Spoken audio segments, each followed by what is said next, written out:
حدیث نمبر 5985۔ حضرت عائشہ رضی اللہ عنہا فرماتی ہیں رسول اکرم صلی اللہ علیہ وسلم نے کوئی کام کیا اور اس کو جائز قرار دیا۔ یہ بات کچھ صحابہ کرام رضی اللہ عنہ تک پہنچی تو انہوں نے گویا اس کو ناپسند کیا اور اس سے پرہیز کیا۔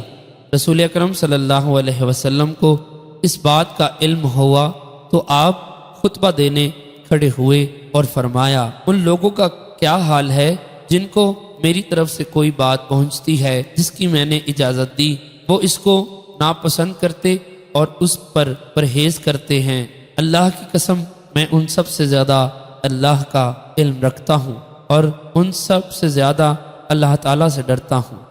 حدیث نمبر 5986۔ امام مسلم رحمۃ اللہ علیہ نے اس حدیث کی 2 سندیں بیان کی ہیں۔ حدیث نمبر 5987۔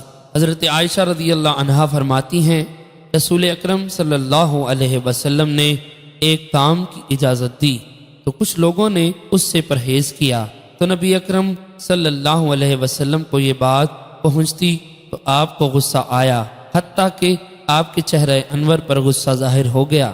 پھر فرمایا، ان لوگوں کا کیا حال ہے جو ان کاموں سے اعتراض کرتے ہیں جن میں مجھے رخصت دی گئی ہے۔ اللہ تعالیٰ کی قسم مجھے ان سب سے زیادہ اللہ کا علم اور ان میں ان سب سے زیادہ اللہ تعالیٰ سے ڈرتا ہوں۔